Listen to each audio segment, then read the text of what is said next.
ও ভাই, এভাবে নেবেন না, পড়ে যাবেন।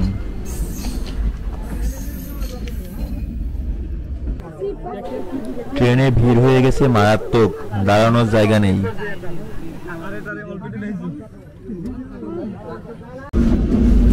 ঢাকা খুলনা সুন্দরবন এক্সপ্রেস শুরু হয়ে যাচ্ছে পদ্মা সেতু।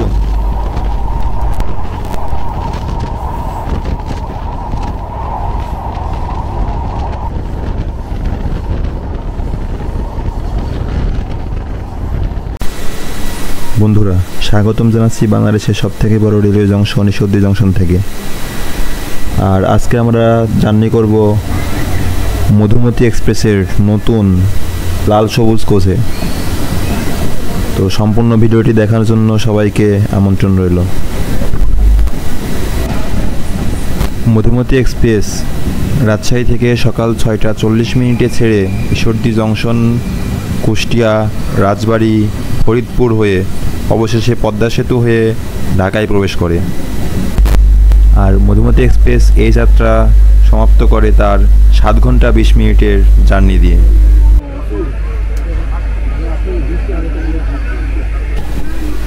বন্ধুরা দেখতে পাচ্ছেন, এটা হচ্ছে মধুমতি এক্সপ্রেসের শোভন চেয়ার।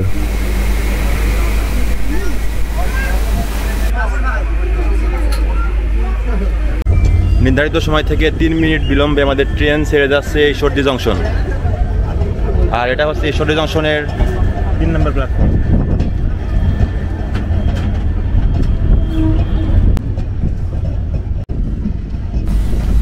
এই মধুমতি এক্সপ্রেসের এতগুলো হল্ট যা মুখে বলা সম্ভব নয়, তাই আমি ভিডিও স্ক্রিনে এবং ডেসক্রিপশন বক্সে দিয়ে দিলাম।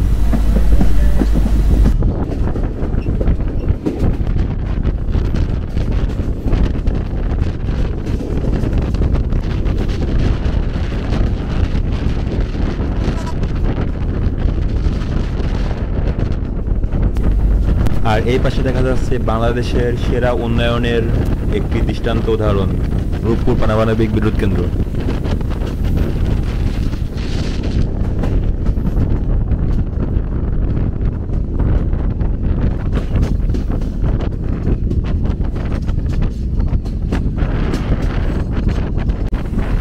আমাদের ট্রেন প্রবেশ করছে পাকশী রেলওয়ে স্টেশন। আর বাংলাদেশের একমাত্র রেলওয়ে জাদুঘরটি কিন্তু এখানে অবস্থিত।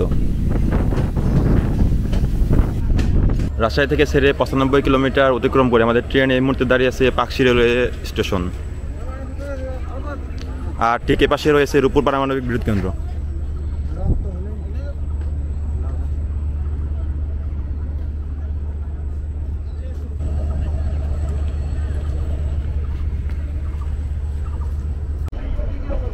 দুই মিনিটে যাত্রাবিরতি শেষে আমাদের ট্রেন ছেড়ে দিল পাকশী রেলওয়ে স্টেশন। আর এরপরে আসবে পদ্মা সেতুর উপরে বাংলাদেশের দীর্ঘতম railway bridge Hardings bridge.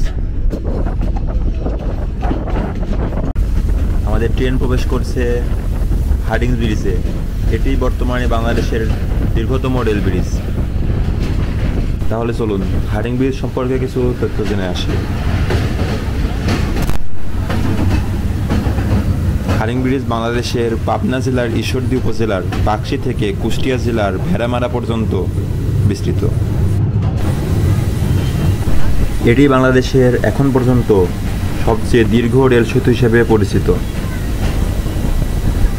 Pabna জেলার পাকশী রেল স্টেশনের দক্ষিণে পদ্মা নদীর উপর অবস্থিত এই রেল সেতুটি। এই সেতুর নির্মাণকাল 1909 সাল থেকে 1915 সাল পর্যন্ত। তৎকালীন ভারতবর্ষের ভাইসর লর্ড হার্ডিংসের নাম অনুসারেই এই ব্রিজের নামকরণ করা হয় হার্ডিংস ব্রিজ। হার্ডিংস ব্রিজের দৈর্ঘ্য মোট 1.8 কিলোমিটার। এর উপরে রয়েছে দুটি ব্রডগেজ রেল লাইন।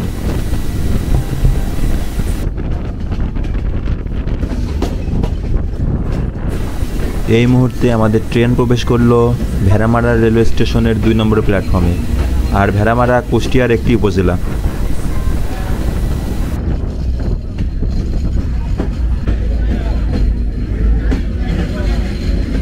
রাজশাহী থেকে ছেড়ে 110 কিলোমিটার যাত্রাপথ অতিক্রম করে আমাদের ট্রেন এই মুহূর্তে দাঁড়িয়ে আছে ভেড়ামারা রেলওয়ে স্টেশনের 2 নম্বর প্ল্যাটফর্মে। আর এটা হচ্ছে ভেড়ামারা রেলওয়ে স্টেশনের 2 নম্বর প্ল্যাটফর্ম। এখানে আমাদের ট্রেনের হল্ট রয়েছে 2 মিনিটের। আমাদের ট্রেন ছেড়ে দিল ভেড়ামারা রেলওয়ে স্টেশন, আর এর পরবর্তী যাত্রাবিরতি মিরপুর রেলওয়ে স্টেশন।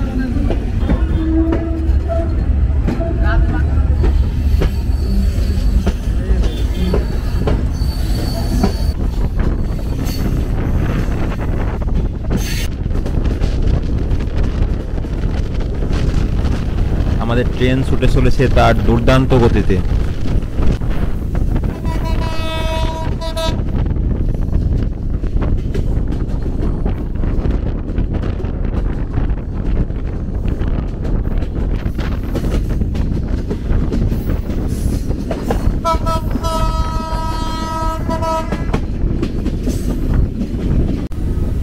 আমাদের ট্রেন প্রবেশ করছে বাংলাদেশের সর্বপ্রথম রেলওয়ে জংশন পোলাদহ জংশনে। আমাদের ট্রেন রাজশাহী থেকে ছেড়ে 122 কিলোমিটার পথ অতিক্রম করে এই মুহূর্তে দাঁড়িয়ে আছে পোলাদহ রেলওয়ে জংশনের 2 নম্বর প্ল্যাটফর্মে।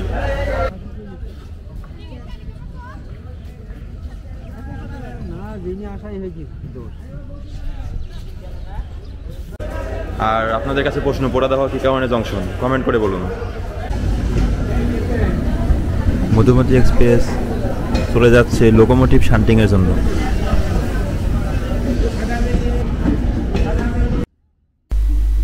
আর লোকোমোটিভ শান্টিংয়ের জন্যই মধুমতি এক্সপ্রেসের এখানে হল্ট রয়েছে 10 মিনিটের। তো শান্টিং করতে করতে প্রায় 15 মিনিট সময় লেগেই যায়। এখানে যদি একটা বাইপাস তৈরি করা হয় তাহলে এই যাত্রাপথ কিছুটা হলেও কমে আসতো। আমেরিকা থেকে আমদানিকৃত এই লোকোমোটিভ আমাদের ট্রেনকে টেনে নিয়ে যাচ্ছে তার সর্বোচ্চ গতি দিয়ে।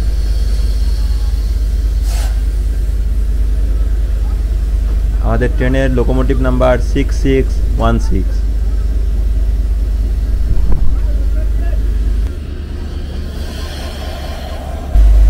পোলাদহ জংশনের 3 নম্বর প্ল্যাটফর্মে রয়েছে ভোজনালয়। এখান থেকে আপনাদের স্ন্যাক্স, ব্রেকফাস্ট অথবা ডিনার, লাঞ্চ সব করে নিতে পারেন।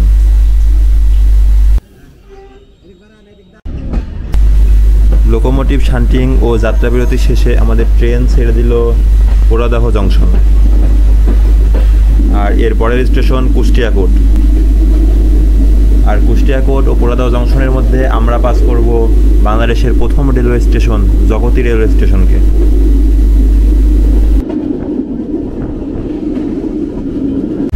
বাংলাদেশের প্রথম রেলওয়ে স্টেশন জগতী।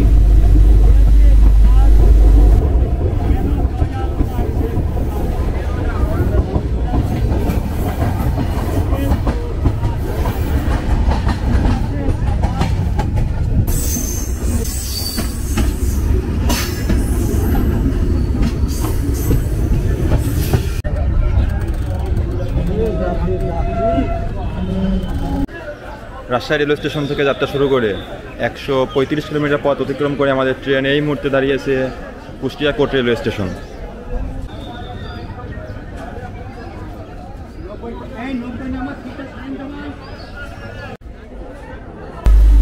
যাত্রাবিরতি শেষে আমাদের ট্রেন ছেড়ে দিল কুষ্টিয়া কোট রেলওয়ে স্টেশন।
দর্শক বন্ধুরা, ট্রেনে এত পরিমাণে ভিড় হয়ে গেছে যে পা ফেলার জায়গা নেই।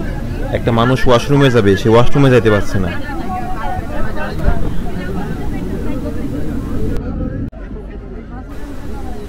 প্রচণ্ড যাত্রী চাপ নিয়ে আমাদের ট্রেন ছেড়ে দিল কুমারখালী রেলওয়ে স্টেশন। আর এই পাশে দেখতে পাচ্ছেন এটা হচ্ছে গোয়ালন্দঘাট রাজবাড়ি হয়ে পোড়াদাহ লোকাল।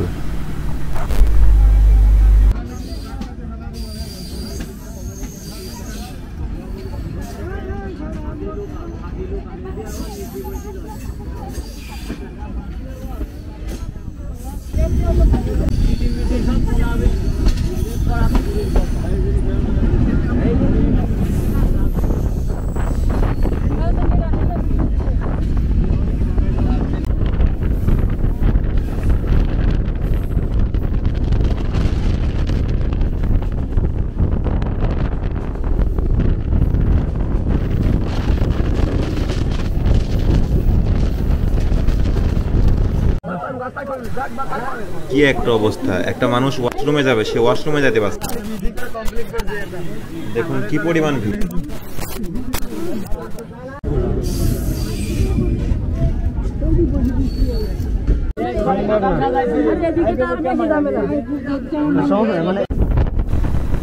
এটাই হচ্ছে গ্রামীণ বাংলার সৌন্দর্য।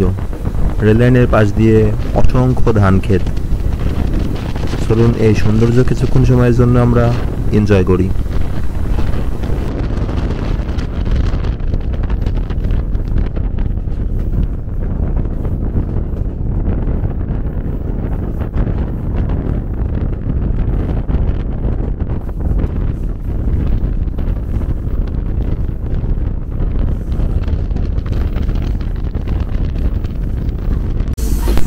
মানুষ যে কেন জীবনে ঝুঁকি নিয়ে এভাবে ট্রেন থেকে লাফ দেয়।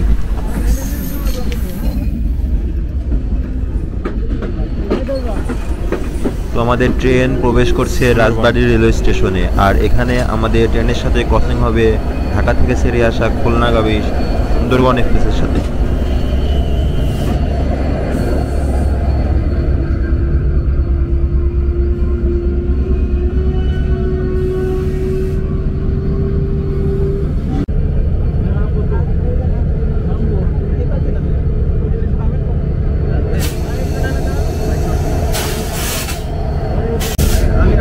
রাজশাহী থেকে ছেড়ে 195 কিলোমিটার পথ অতিক্রম করে আমাদের ট্রেন এই মুহূর্তে এসে দাঁড়িয়েছে রাজবাড়ী রেলওয়ে। এই পাশে দাঁড়িয়ে আছে সুন্দরবন এক্সপ্রেস।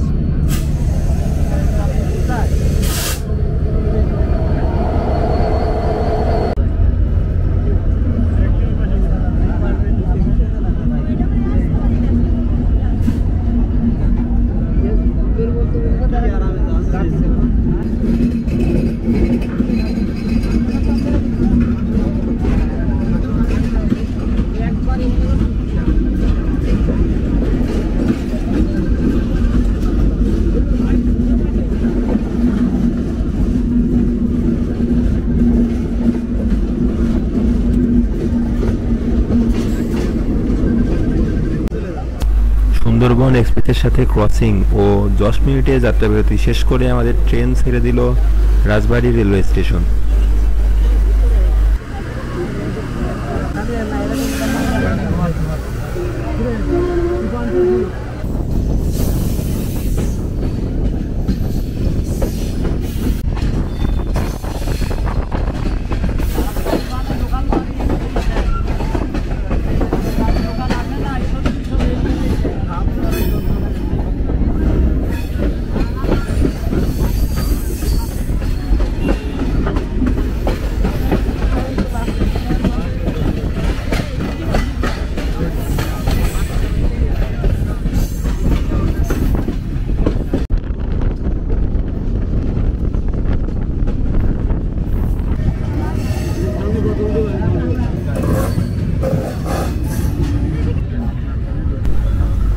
মধুমতি এক্সপ্রেস এই মুহূর্তে প্রবেশ করছে ফরিদপুর রেলওয়ে স্টেশন।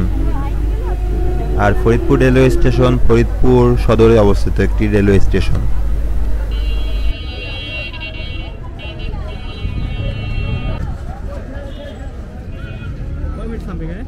এই তো ছেড়ে দেবে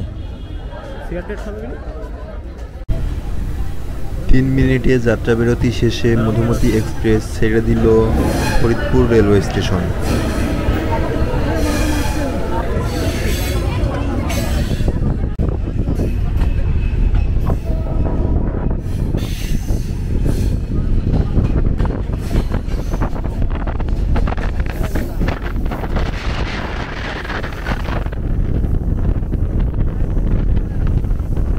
ফরিদপুরের এই প্রাকৃতিক সৌন্দর্য না অসাধারণ, এটার সাথে তুলনা হয় না।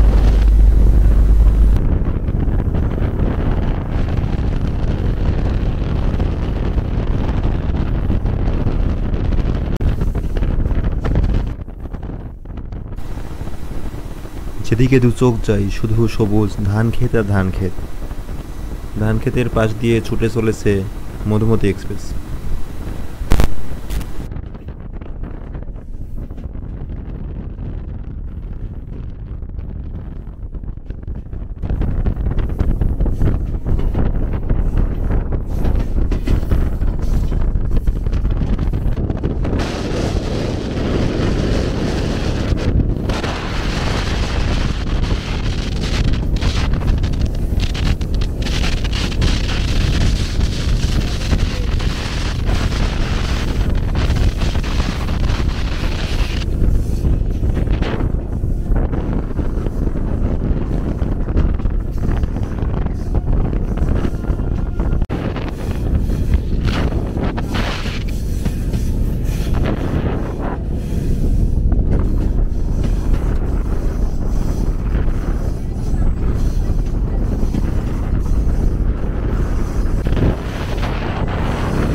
রাজশাহী থেকে 240 কিলোমিটার পথ চলে আমাদের ট্রেন এখন এসে দাঁড়িয়েছে ভাঙ্গা রেলওয়ে স্টেশনে। ঘড়ির কাঁটায় যখন 12:56 তখন আমাদের ট্রেন ছেড়ে দিল ভাঙ্গা রেলওয়ে স্টেশন, আর পরবর্তী হল্ট শিবচর রেলওয়ে স্টেশন।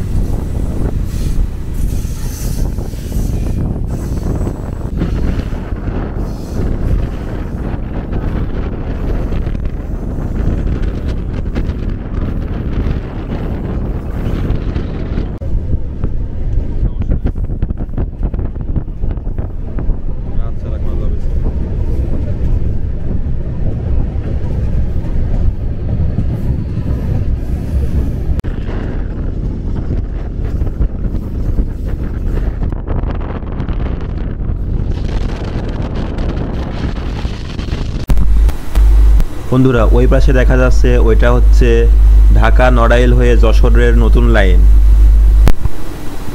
আর এই লাইনটি ভাগ হয়ে যায় ভাঙ্গা রেলওয়ে জংশন থেকে।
নতুন লাইনে ট্রেনের জন্য আলাদা স্পিড। ট্রেন যে এত দ্রুত চলছে, ট্রেনে কিন্তু কোনো ঝাঁকুনি নেই, একদম স্থির যাচ্ছে।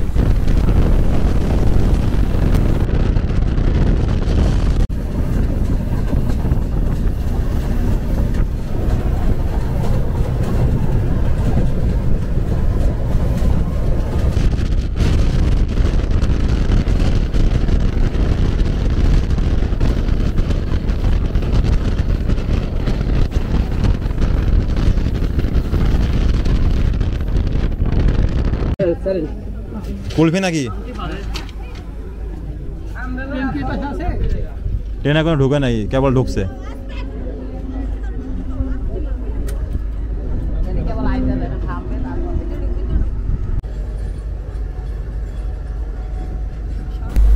ঢাকা খুলনা নকশিকাঁথা লোকাল।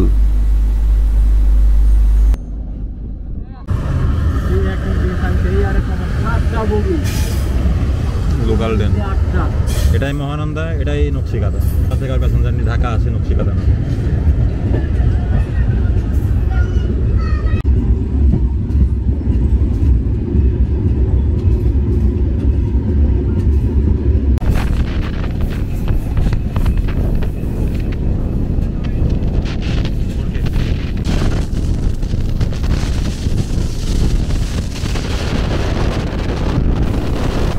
সাতানব্বই, 95, 96।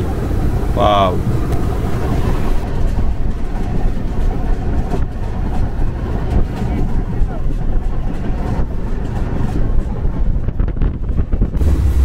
মধুমতি এক্সপ্রেস এই মুহূর্তে প্রবেশ করছে পদ্মা রেলওয়ে স্টেশন, আর এরপরে শুরু হয়ে যাবে পদ্মা সেতু। সময় 1:28। রাজশাহী থেকে 270 কিলোমিটার যাত্রা অতিক্রম করে এই মুহূর্তে আমাদের ট্রেন দাঁড়িয়ে আছে পদ্মা রেলওয়ে স্টেশন, আর পদ্মা রেলওয়ে স্টেশনের পরেই আসবে পদ্মা ব্রিজ।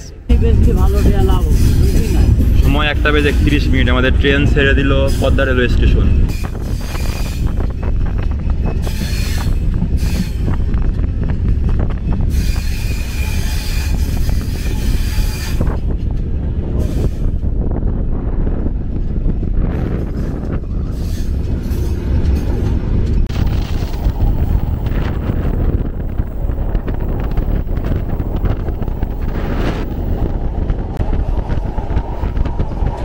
বন্ধুরা, আমাদের ট্রেন অলরেডি উঠে গিয়েছে পদ্মা সেতুর র্যাম্পে, আর একটু পরেই শুরু হয়ে যাচ্ছে পদ্মা সেতু। আর এই পদ্মা সেতু দিয়ে রেলপথে কী কে ভ্রমণ করেছেন কমেন্ট বক্সে জানিয়ে দিন।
এই মুহূর্তে আমাদের ট্রেন প্রবেশ করছে মাওয়া রেলওয়ে স্টেশন, আর এর পরের হল্ট ঢাকা। আমাদের ট্রেন ছেড়ে দিল মাওয়া রেলওয়ে স্টেশন, আর এর পরের যাত্রা বিরতি কমলাপুর রেলওয়ে স্টেশন। আর এই মাওয়া থেকে কমলাপুর পর্যন্ত ট্রেন চলবে একদম নন স্টপ, অর্থাৎ এর মাঝখানে কোনো স্টেশনে ট্রেন দাঁড়াবে না।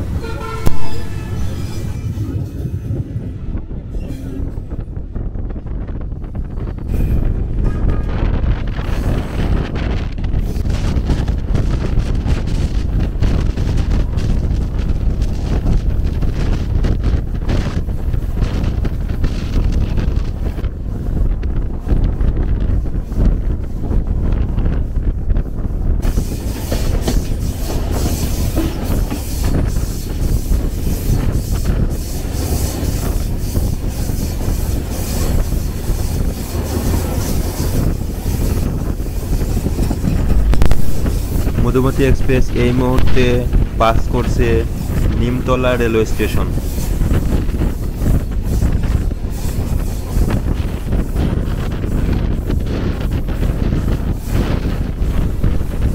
আর এই নিমতলা রেলওয়ে স্টেশন আমার দেখা বাংলাদেশের অন্যতম একটি সুন্দর ও পরিষ্কার রেলওয়ে স্টেশন।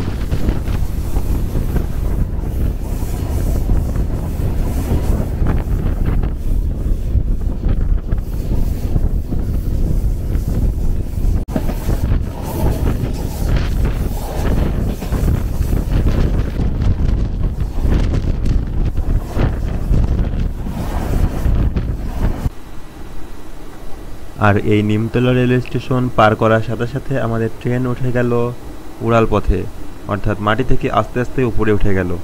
আর এই উপরেই কেরানীগঞ্জকে পাস করবে।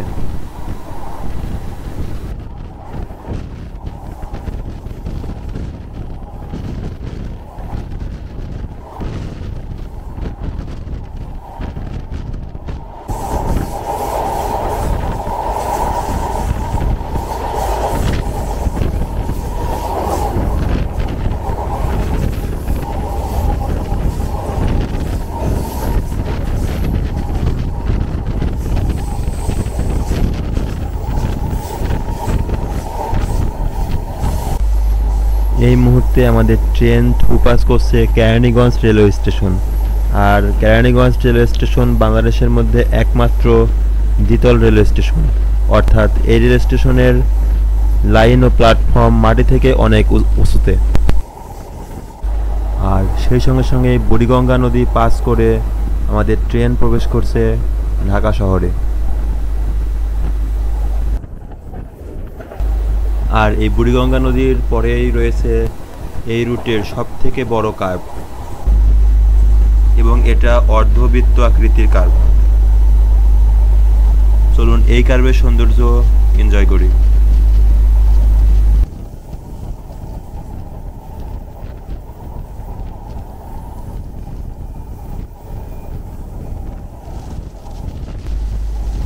আমাদের ট্রেন ছুটে চলেছে একদম মেট্রো রেলের মতো করে।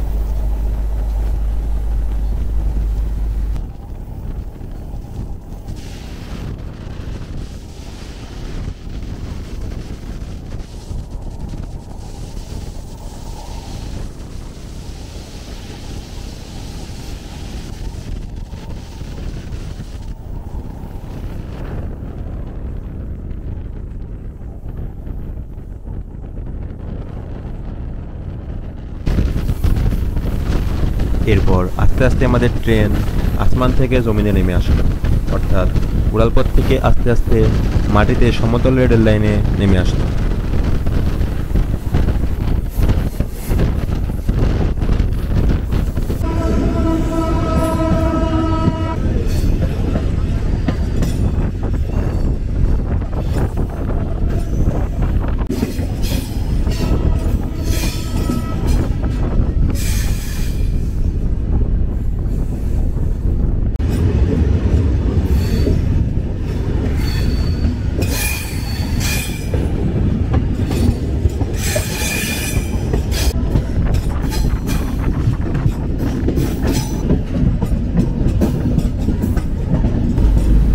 অবশেষে মধুমতি এক্সপ্রেস তার যাত্রা শেষ করার জন্য চলে আসলো তার গন্তব্য রেলওয়ে স্টেশন ঢাকার কমলাপুর রেলওয়ে স্টেশনে।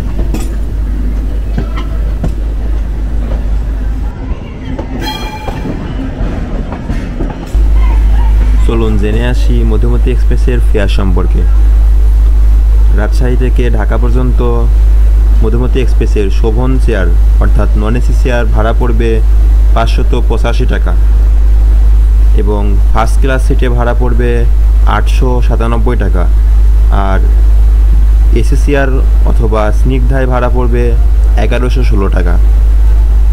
মধুমতি এক্সপ্রেস বৃহস্পতিবার বাদে সপ্তাহে 6 দিন রাজশাহী থেকে সকাল 6টা 40 মিনিটে ছেড়ে ঢাকা পৌঁছায় দুপুর 2টোর সময়, অর্থাৎ মোট সময় লাগে 7 ঘন্টা 20 মিনিট।